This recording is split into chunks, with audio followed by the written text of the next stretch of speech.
से धनुष तोड़ने वाला इस कार्य में सफल नहीं हो सकता था। कैसे? जब राजा धनुष तोड़ने चले, अब देखो सीधा प्रश्न है और मैं अपनी पूरी ऊर्जा राजकुमार लगा रहा हूं। पूरी लगाओ, पूरी ऊर्जा। तभी तो जब राजा धनुष तोड़ने चले तो राजाओं से धनुष नहीं टूटा। जानते हो क्यों? निप भुजबल विदु शिव धनु राहु। राजाओं ने जब इस धनुष को तोड़ने के लिए अपनी भुजाओं को आगे किया तो ज्ञानियों ने कहा कि राजाओं की भुजाओं का बल चंद्रमा का बल, निप भुजबल विदु, विदु माने चंद्रमा। राजाओं की भुजाओं का बल वो चंद्रमा के बल के समान और धनुष का जो बल था ये राहु के समान। तो ज्योतिष कहता है जब राहु की दृष्टि चंद्रमा पर पड़ती तो चंद्रमा का बल समाप्त हो जाता, राहु का बल श्रेष्ठ हो जाता। लेकिन जितने आज धनुष तोड़ा है उदगन महुरूरे, वो आज इस मिथिलापुर समाज में नक्षत्र रूपी राजाओं के बीच में चंद्रमा की तरह शोभा को पा रहा है। तो माने वो पूर्ण चंद्रमा है। वो जब धनुष के पास आया तो उससे ये धनुष कैसे टूट गया? पुनः ज्योतिष कहता है जब राहु की दृष्टि चंद्रमा पर पड़ रही हो ठीक उसी समय अगर गुरु की दृष्टि चंद्रमा पर पड़ जाए, गुरु की दया चंद्रमा पर हो जाए, गुरु की कृपा चंद्रमा पर हो जाए तो राहु का बल समाप्त हो जाता है और चंद्रमा का बल श्रेष्ठ हो जाता है। अब हमें ऐसा लग रहा कि जब तोड़ने वाला धनुष के पास आया होगा ठीक उसी समय उसके ऊपर गुरु की कृपा होगी, गुरु की दृष्टि होगी, गुरु की दया होगी, तभी वो इस कार्य में सफल हो गया। अब तुम्हें काटना चाहो तो काट सकते हो। मैंने पूरी ऊर्जा के साथ बिल्कुल सटीक उत्तर दिया। देखो महाराज, उत्तर आप करोगे तो हमारा तो काम ही है आपके उत्तर के विरोध में खड़े हो जाना। हमारा काम ही यही है, अगर तुम्हारी बात स्वीकार कर ले हम। अच्छा, इस समिति का अध्यक्ष कौन है? इस समिति का अध्यक्ष कौन है? अब रुक जाओ, पहले हम सब मिले, अध्यक्ष के पास में जाओ, बाद में मिलना। समिति दिया जाएगा उनसे मिलने के लिए। देखो महाराज, मैं इस धरती पर आया था किसी एक योद्धा का नाम सुनकर, लेकिन वो योद्धा धीरज से खसक गया। मैं नहीं जानता था कि ये जल जाते हैं, ये करिया में मिल जाएगा न। भगवान शंकर की सौगंध हम वहीं से लौट जाए। अब ऐसा कहे लौट कहे जाते। स्वभाव बल मासिर तो यो ही जीवती मानवा, जो अपने समाज के लिए, अपने स्वाभिमान के लिए, अपनों के लिए, जो महाराज मरने के लिए नहीं। तो हमारा नाम सुन करके आप लौट जाते। कतई करिया तुम्हें देखना नहीं चाहिए। तुमने देखो, अब फंसे हो तो झेलो हमको। क्योंकि जब जब ये हमें करिया मिला इसने पूरी हमारी ऊर्जा को संजो करके समाज में समर्पित करा था। यही काम है, पूरी ऊर्जा लगाओ समाज में, तभी समाज का उत्थान होगा। अब आप लोग ज्ञानी लोग हैं, विवेकी लोग हैं, चिंतनशील हैं, मननशील हैं। काश अगर ये भाव हमारे पास न होता तब, ये उत्तर न होता तब, इतनी रगन न की होती तब महाराज क्या स्थिति होती? यही अध्ययन होता कि नहीं? और अध्ययन जो है इसीलिए अध्ययन किया जाता है। ये महाराज करिया छोड़ने वाला नहीं है। अध्ययन इसीलिए किया जाता है, सबके लिए किया जाता है अध्ययन। अध्ययनशील इसीलिए हर व्यक्ति को बनना चाहिए। पता नहीं किस समय तब कहां कौन सी बात आ जाए, इसके लिए तो मैं साधुवाद है। ये जो आपने उत्तर जोड़ा है इससे हम प्रसन्न हुए, बढ़िया जोड़ा है। अच्छा एक बात और, दो लोग आपने बताए, ये ज्योतिष का सिद्धांत है। तो एक, जब ध्यान देना भैया, जब राहु का प्रभाव चंद्रमा में होता है, जब राहु का प्रभाव चंद्रमा में पड़े उसे कहते हैं ग्रहण योग। और जब चंद्रमा का प्रभाव राहु में पड़े तब उसे कहते हैं गजगामनी योग। देखो पंडित जी, ये लड़का मैं छोड़ नहीं सकता। अब ध्यान देना, गजगामनी योग जहां लगेगा तो महाराज उस योग में जो कार्य किया जाएगा वो कार्य कभी अपराध होगा ही नहीं। में मेरे भी आ गया कि तोलने वाला वो समाज से अलग है, संसार से अलग है, क्योंकि गजगामनी योग हमें हर जगह लगता ही नहीं है। और जब गजगामनी योग में कार्य होता है तो भैया वो कार्य अच्छा है, वो कार्य बुरा नहीं है, वो धर्म से जुड़ा होता है। ये बात इसीलिए वो गजगामनी योग है। अब समझ में आया तम क्यों दामिनी जिम जब ले देर में धनु नभ मंडल सब भयऊ। आखिर ये दिव्य प्रकाश कहां से आया? अब ये रहस्य बनकर के सामने आया। और सुनो, बोलो बेटे। हेलो। हाँ, हमारे किशन निषाद जी द्वारा 21 मुद्राएं हमारे पूज्य लक्ष्मी जी के चरणों में और परशुराम जी के चरणों में समर्पित हैं। भगवान को खुश रखिए। इसलिए ये बात तुम्हें स्वीकार करनी पड़ेगी कि धनुष तोड़ने वाले के द्वारा कोई बुरा कार्य नहीं किया गया। आपके द्वारा जो किया जा रहा है ये गलत है और ये तुमने स्वीकार भी कर लिया कि धनुष तोड़ने वाले का कार्य अच्छा है क्योंकि गजगामनी योग में उसने कार्य किया है। और देखो जब गजगामनी योग लगता है, कब लगता है? जब गुरु की दृष्टि पड़ती है चंद्रमा में, यानी कि बृहस्पति की नजर, बृहस्पति की दृष्टि जब चंद्रमा में पड़ेगी तब गजगामनी योग लगेगा। और जब वहां गुरु की दृष्टि पड़ेगी तो महाराज फिर वहां गुरु कवच व्यक्ति को प्राप्त हो जाएगा। तो धनुष तोड़ने वाले को गुरु कवच प्राप्त है और जहां गुरु कवच लग गया धनुष तोड़ने वाले का कोई बाल बांका नहीं कर सकता। कवच अभेद विप्र पद पूजा और ये एकदम विजय उपाय ना दूजा, चाहे शंकर जी आ जाए, क्या बात है, चाहे ब्रह्मा जी आ जाए, चाहे भगवान विष्णु आ जाए, फिर भी कार्य करने वाले का ये बाल बांका नहीं कर सकते हैं। और तुम तो शंकर जी के चेला हो। चेला नहीं शिष्य, बाचाल कहीं के चेला। तो तुम तो कुछ कर ही नहीं सकते हो। इसलिए मैं कह रहा हूं कि धनुष तोड़ने वाले के द्वारा जो कार्य किया गया है ये अच्छा है, ये बुरा नहीं है। इसलिए धनुष तोड़ने वाले का विरोध न करो, यही तुम्हारे लिए ठीक है। इसी में हमें एक बात और जोड़ना है लाओ कि जब गजगामनी योग होता है उस समय जो भी कर्म होते हैं वो पाप से लिप्त नहीं होता। इससे सिद्ध हो रहा जो तोड़ने वाले को बड़ाई मिली है वो इसी धनुष के द्वारा, क्योंकि संसार में सभी अपना कल्याण चाहते हैं। कौन भक्त नहीं चाहता हमें बैकुंठ मिले? सभी चाहते हैं। अब बैकुंठ मिले कहां? तो उत्तर मिला तीर्थों में बैकुंठ का निवास है। तो धनुष ने भी विचार किया कि तीर्थ मेरे पास आ गया, हम भी अपने को मोक्ष को प्राप्त करा ले। तो महाराज धनुष स्वयं उठ गया। दम के उताम जिम जब ले तोड़ने वाला जैसे ही समीप आया तो धनुष में बड़ा कौतूहल हुआ। धनुष स्वयं उठ गया और इतना उठा अपने आकार में परिवर्तन किया, ये अनंत लोक माने आकाश लोक तक पहुंच गया।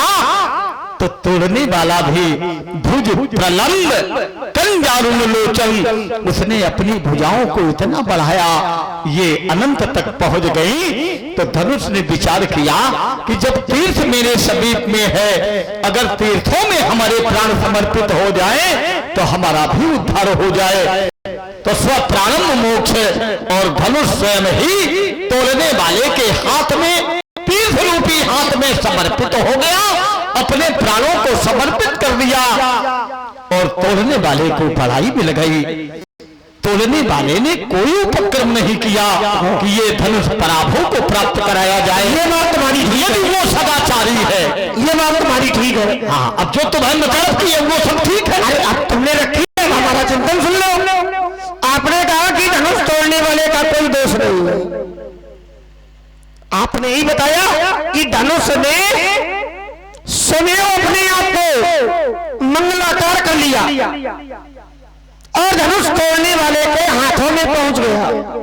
क्यों? क्योंकि धनुष तोड़ने वाले के हाथ आपने तीर्थ बताए। बिल्कुल है, तीर्थ पानी है वो। तो ये पहले तुम बता देते। तो धनुष तोड़ने वाले के हाथों में तीर्थ है और धनुष अपने आप चला गया। तो धनुष तोड़ने वाले ने प्रयास नहीं किया। तो महाराज जब धनुष अपने आप टूट गया। जब तुम जानते थे, तो जब धनुष अपने आप टूट गया, जब धनुष तीर्थ मान करके धनुष तोड़ने वाले के हाथों में चला गया, तो धनुष तोड़ने वाले का कोई दोष नहीं है। और जब धनुष तोड़ने वाले का दोष नहीं है, ये तुम स्वीकार कर चुके हो, तो अब ये तांडव का है बचाएगा। अब हम तांडव कर रहे हैं। अब तुम 9-2-11 हो जाओ। अच्छा अब ये बताओ कि जो भाई जब तुम ये स्वीकार कर चुके हो कि धनुष तोड़ने वाले का कोई दोष नहीं है, ये तो अब धनुष तोड़ने वाले का दोष नहीं है, तो फिर अभी तुम हो। ये तांडव तब तक चलेगा जब तक हमें उसके दर्शन नहीं होंगे। देखो दर्शन, क्योंकि सबने दर्शन लाभ लिया है। अब ठीक है। और परशुराम भी बिना उससे मिले जाने वाले नहीं है। अब तो हमारे मार्ग में आ गए। धनुष तोड़ने वाले के दर्शन अगर करना चाहते हो, तो फिर दर्शन का जो मार्ग होगा वो क्रोध नहीं होगा। क्यों? क्योंकि दर्शन कभी क्रोध से नहीं होते। हम कह रहे क्रोध से होते हैं। अच्छा होते हैं। हिरण्यकश्यप ने क्रोध में ही नरसिंह के दर्शन किए। वहाँ क्रोध किया, तो वहाँ क्रोध आधार था भगवान के। अगर हिरण्यकश्यप के हृदय क्या जानता नहीं था, क्रोध का उसने जवाब न पहला, क्रोध का चोला जब देखा, तभी महाराज नरसिंह परमात्मा के दर्शन उसने किए।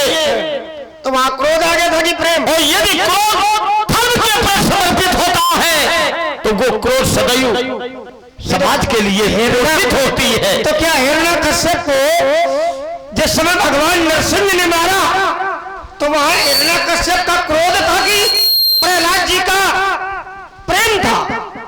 अब ये प्रहलाद का परमात्मा के और अपने पिता के भाई हिरण्यकश्यप ने कहा,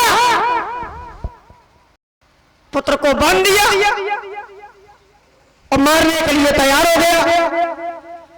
और हिरण्यकश्यप ने कहा कि अगर तुम्हारे परमात्मा हर जगह पर हैं, तो इसी खंभे से परमात्मा का निकास होगा, इसी खंभे से भगवान प्रकट हो, तो हम जाने कि भगवान है संसार में।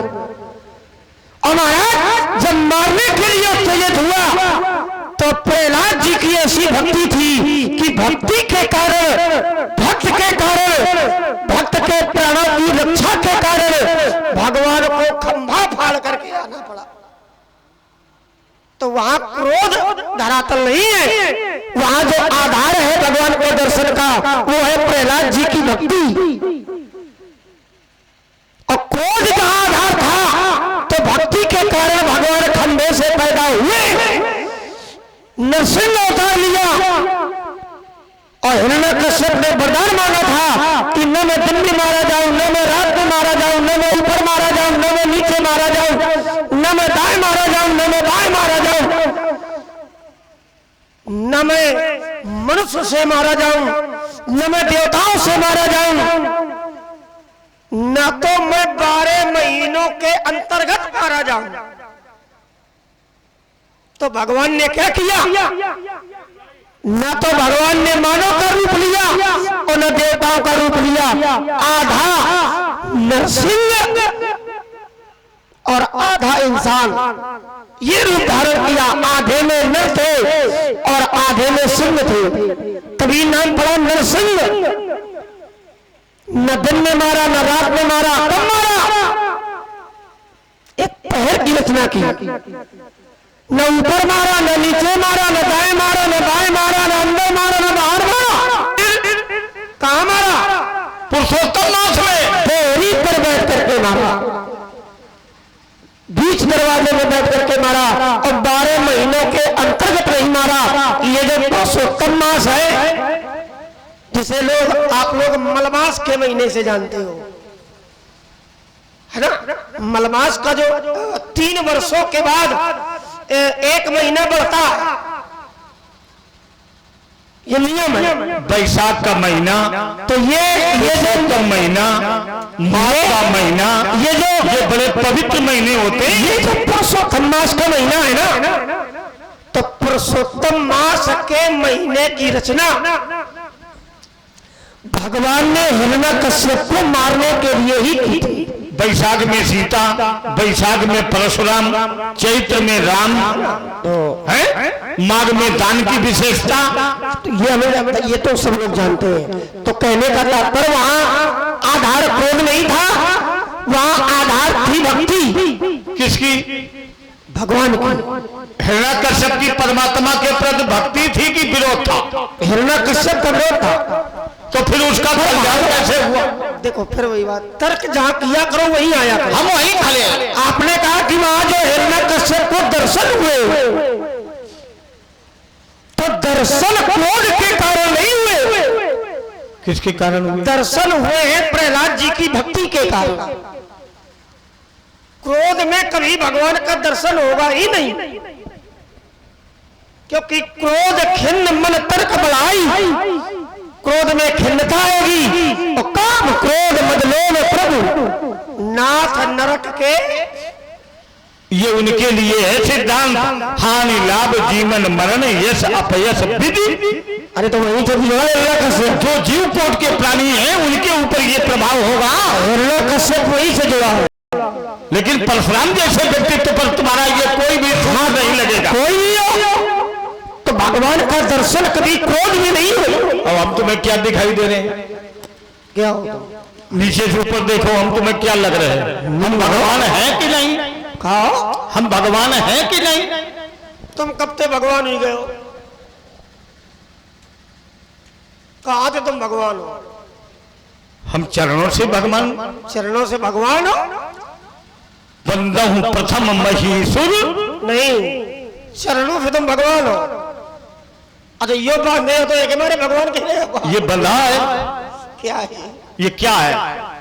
पर्वतों को काट कर सड़कें बना देते हैं जो तो ये जो वीर योद्धा होते, कर्मवीर योद्धा होते। तो ये पर्वतों को काटा है तो लग गया हमको लगता ये है। पर्वतों को काटा नहीं है। क्या किया है? पर्वतों को लतियाया है। लतियाया? कहाँ खोलते हो? कहाँ लतियाया तुमने? तुम्हें ज्ञान नहीं है? लतियाया है कि दावा है? लतियाया है। अच्छा चलो हम कहते हैं दावा है। अब बताओ तो लतियाया कैसे है? जिस समय किसको मैंने धरती के भूभाग को महात्मा कश्यप को दान में दिया, तो महाराज इसी मानसरोवर में, इसी क्षीर समुद्र में मध्य में एक पर्वत उपस्थित था। वो अट्टहास करने लगा कि आखिर अब परशुराम जी धरती पर कहां रहेंगे। तो जिस समय मैंने लात का प्रयोग किया तो महाराज वो 100 योजन पीछे हटने के लिए तो उद्यत हो गया। मैंने इसी का परस भी उसके साथ किया। ज्ञान न बताओ। तो 100 योजन पीछे हट गया, अपरांतर धरती का निर्माण कर लिया। बेईमानी न किया करो जब हम हुआ करें। तो फिर अपरांतर धरती का निर्माण कैसे हुआ? हम बता रहे कैसे हुआ। ईमानदारी की बताओ। अब ये थोड़ी है कि जब मनावे तब बोलो। जिस समय आपने सारी पृथ्वी महात्मा कश्यप को दान में दी, सारी पृथ्वी नहीं दी, पाताल कहीं गए। जिस क्षेत्र को जीता वो सारी गंगा और यमुना के भूभाग की धरती को दान में दिया। मैं संसार की धरती नहीं कह रहा हूँ, मेरे शब्दों पर ध्यान दिया करो। तुमने कहा सारी धरती। सारी धरती का मतलब जो धरती जीती वो सारी धरती। कौन सी धरती जीती? अभी बताएंगे। प्रश्न करते रहे। जिस धरती को मैंने जीता, हम जिस करते धरती रहेंगे। को जीता, क्या वो गंगा और यमुना के बीच की है? बिल्कुल। अच्छा, क्या नहीं है? नहीं है। कहाँ की है? मेरा युद्ध नेमिशारण की पवित्र धरती पर हुआ, जो वर्तमान में हाथोई जनपद में है। वहां पर कार्तवीर अर्जुन का मैंने वध किया और माताबाऊ के शेरों को मार करके मैंने नेमिशारण की धरती पर एक नहीं 5-5 रक्त के कुएं भर दिए। रुक जाओ, क्या नेमी ये इतिहास कह रहा है। तो नैमिषारण्य की जो धरती है, क्या वो गंगा और यमुना से मिला है? तो क्या बताओ, क्या मिला? रुक जाओ, क्या मिला है? सीमा तक पर, सीमा तक पर फिर वही बात, गंगा के नैमिषारण्य की धरती गंगा का ही मतलब क्षेत्र है। हेलो, आप हैं भागवली पाल बंडवा निवासी 21 पद्मोत्काएं दोनों मूर्तियों के चरणों में समर्पित भगवान को सदा खुश रखते। तो अलग नहीं है माने वो तो हमें मूर्ति माने, तुम हमें मूर्ति मान दी। मूर्तें हो। अब सुनो, तो जहाँ की धरती आपने जीती, वो धरती आपने महात्मा कश्यप को दान में दे दी और आपने कहा कि आज के बाद मैं रात्रि में कभी इस पृथ्वी में उपभोग नहीं करूंगा, नहीं करूंगा। आपने कहा कहाँ रहे? तो समुद्र के किनारे आप पहुंच गए और आपने परस उठाया। समुद्र ने कहा कि हम स्थान नहीं देंगे। आपने कहा तुम्हें देना पड़ेगा और आपने 14 योजन ये परस फेंका। समुद्र ने कहा कि जहां तक तुम्हारा परफ जाएगा वहां तक की धरती में खाली कर दूंगा। 14 योजन ये परफ तुम्हारा गया और वहां पर एक पर्वत का निर्माण आपके द्वारा किया गया। उस धरती पर आपने अपना निवास बनाया और आज लोग उसे महेंद्राचल महेंद्रगिरी पर्वत के नाम से जानते हैं। तो बात आई थी लतियाने की। मैंने कहा था दावा है। दावा किसको है?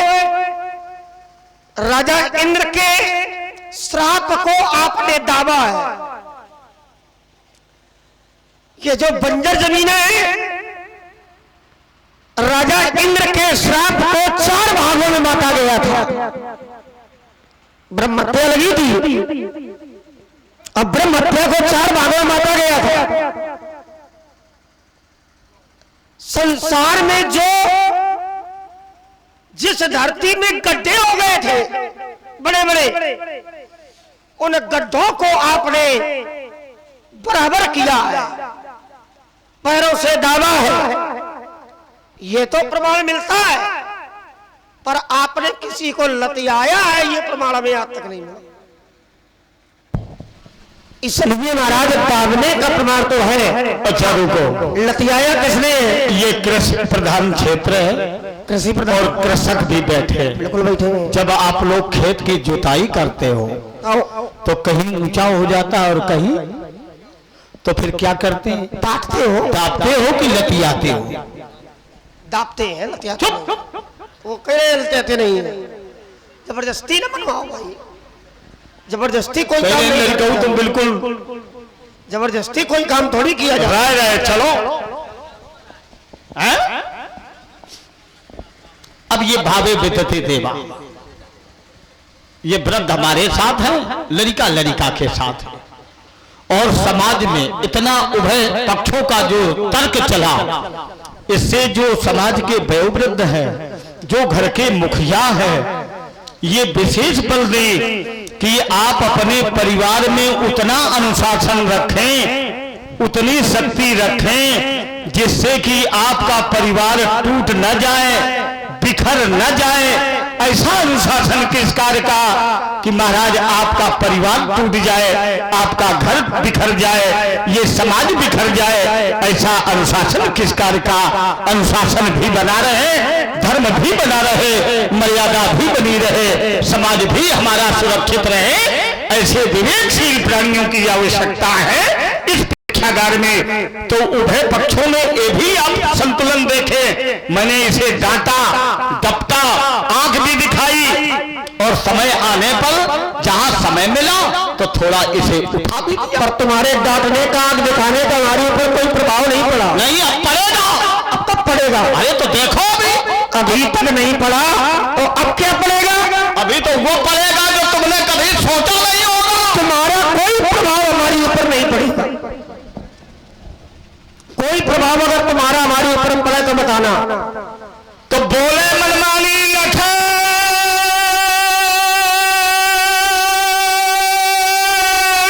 थोड़ी और ले लो। जो हम तो लेने के लिए घूम रहे हैं। इतनी जल्दी कैसे? अरे तो जब जब तुम्हारा मन ये बात हाँ, थोड़ा थोड़ा और हो जाए, इसके बाद तो ये होगा ही जो करना चाहते हो। अब ये नहीं होगा, तो जो चाहोगे वो नहीं होगा। अरे हम जो हम चाहेंगे वो होगा। जबरदस्ती करोगे क्या?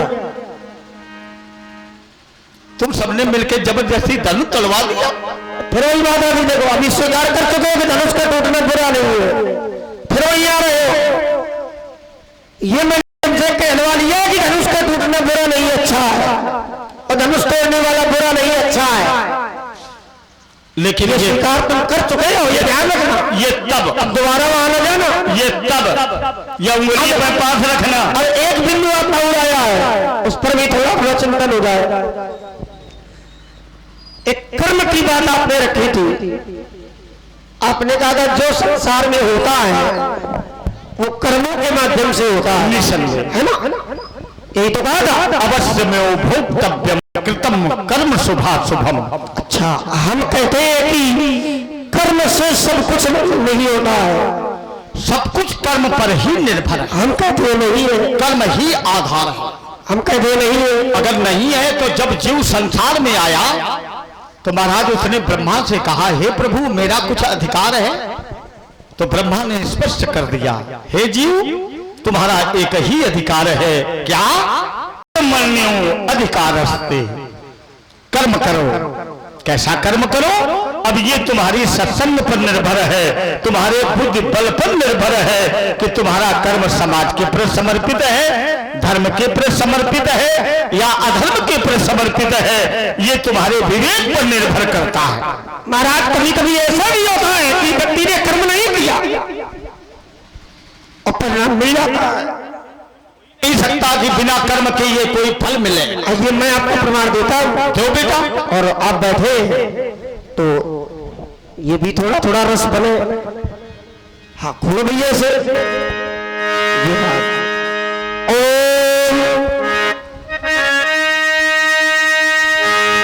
आप कहते हैं कि सब कुछ कर्म से होता है, मैं कहता हूं सब कर्म से नहीं होता। अब जैसे मानव का रूप है तो भगवान कभी कभी मानव का रूप बिना कारण के ही दे देते हैं। कोई कारण नहीं है, कोई कर्म नहीं है और फिर भी भगवान दे देते हैं।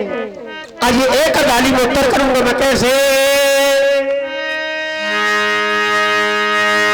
बोले कबाहू की करी और करुणा न रोते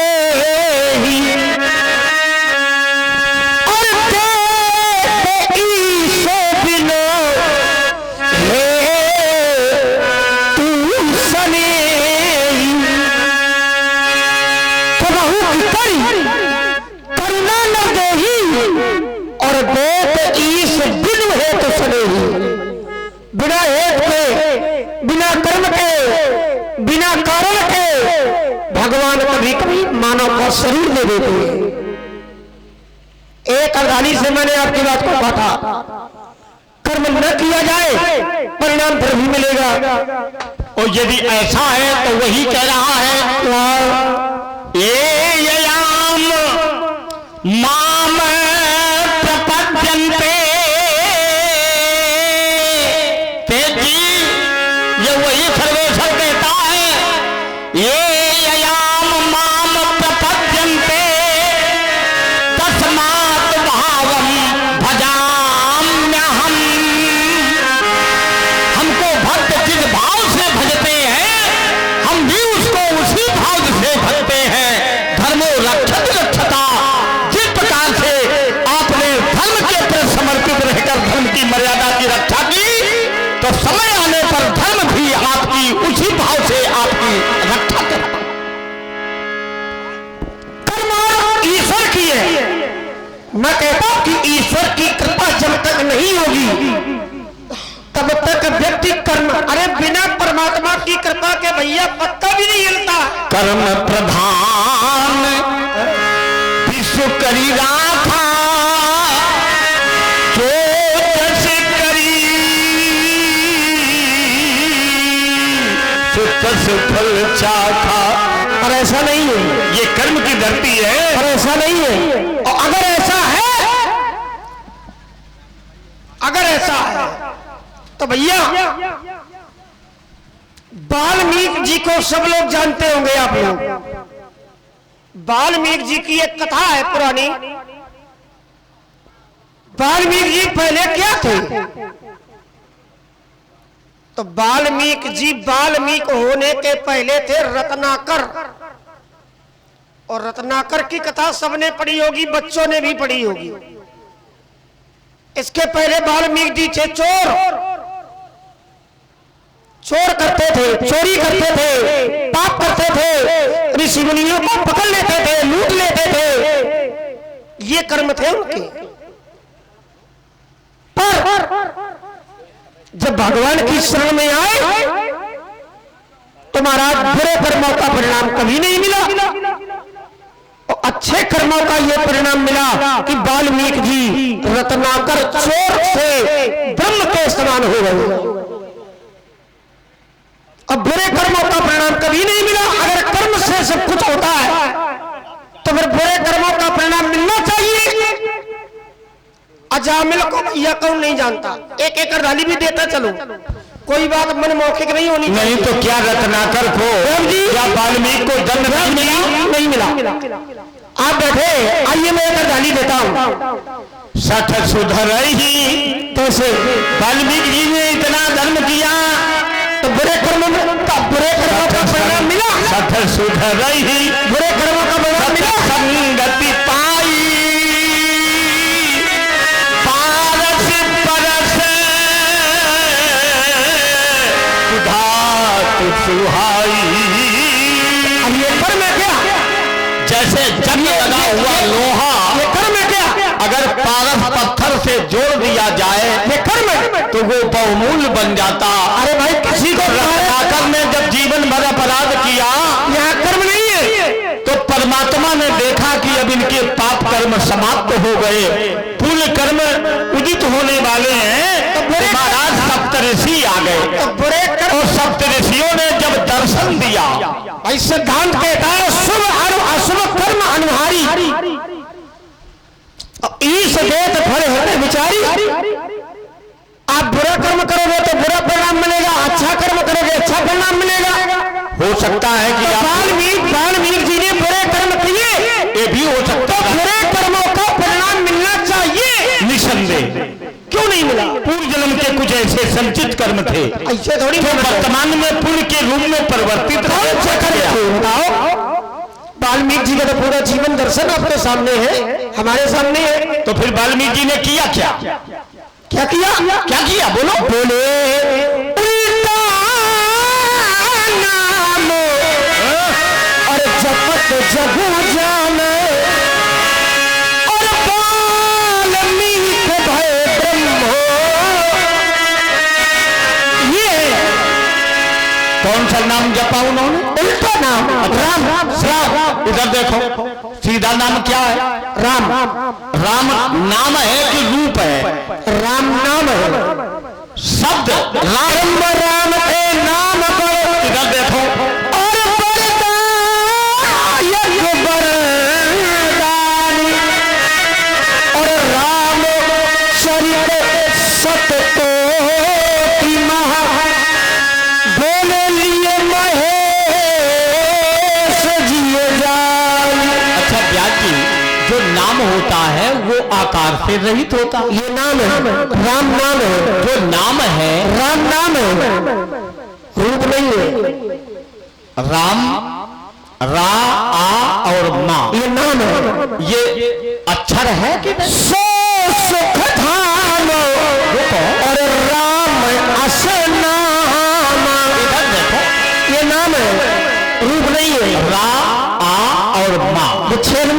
जब ये शब्द लिखा गया, राम का कोई विच्छेद नहीं है, विच्छेद न करो। हे तू कृष्ण भानु हिम कर को, क्या इसमें क्या है? क्या है ये? रकार और मकार है, एक छत्र एक मुकुट मणि बिनु। अच्छा, नाम क्या है? और बड़े नबीरा नाम में कोई आकार नहीं है। बिनु पग चलई, राम के